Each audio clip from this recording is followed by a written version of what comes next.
Hello everyone, welcome back to Jenna Voice. I'm sorry if it seems a little bit darker than usual. It's later in the day than I usually film, but I just got back from a masterclass that happened up on campus at the University of Utah this afternoon, and I wanted to make a video about it.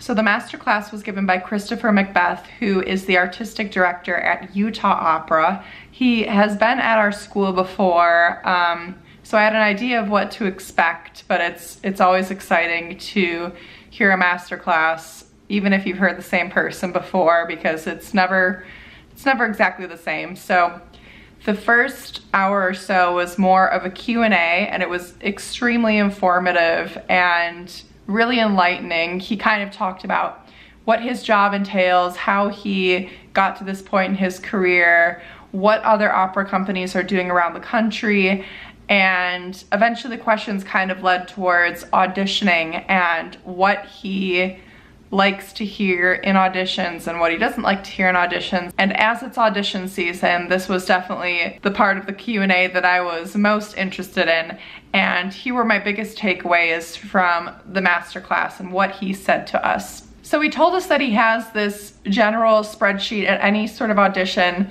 and three main points that he listens for the singers that he listens to. And those three things are the voice, meaning how your voice sounds overall. Assuming you're doing a professional audition, it's more than likely that you have a good solid foundation and a good voice. So normally that's a given that your voice is at a level that it should be when you're auditioning for a professional company.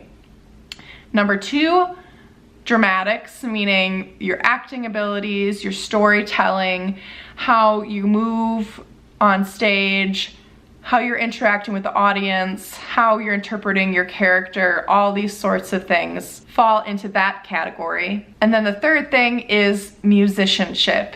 Now, the things that lie under this category include tempo, rhythm, understanding what's stylistically appropriate for your character or for this time period, for this opera, for this composer, even down to how well your languages are. And out of those three, he said the most important one to him was musicianship. So if there were any big red flags under this category, he's probably not going to favor you in an audition.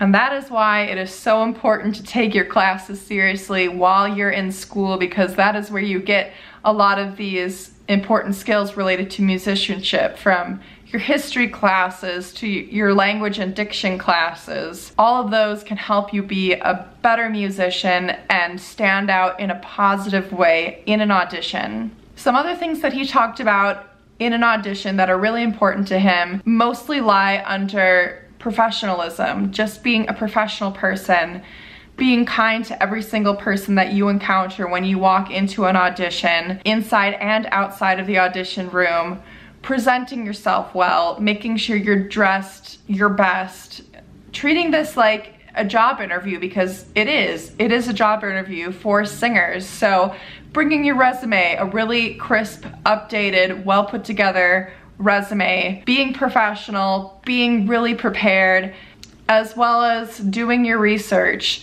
If you're able to bring in repertoire that much more ties into the season, the upcoming season or seasons that they are planning, they are more likely to hire you if you are auditioning for a really specific role.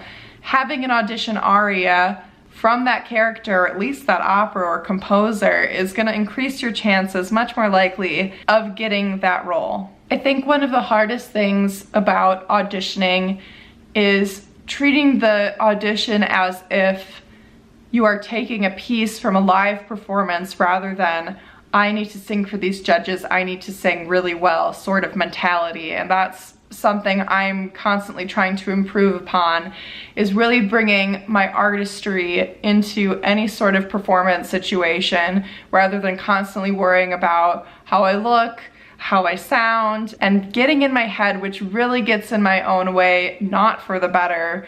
So all of these things that he talked about today are things that I knew or I had heard before, but it's always so good to hear them again, or from somebody who's in the business, and just getting that fresh reminder that, yeah, we expect a lot from you, and you better be really professional and really ready when you come to those auditions.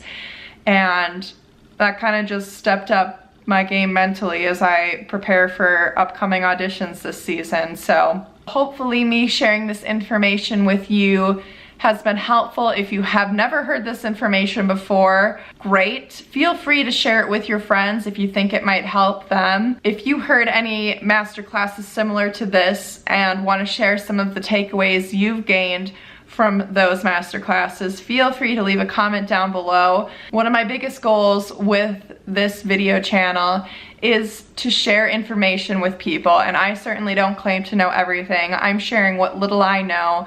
So the more that we're able to contribute as a community, the more helpful and informative this information can be to a wider audience and a wider group of singers.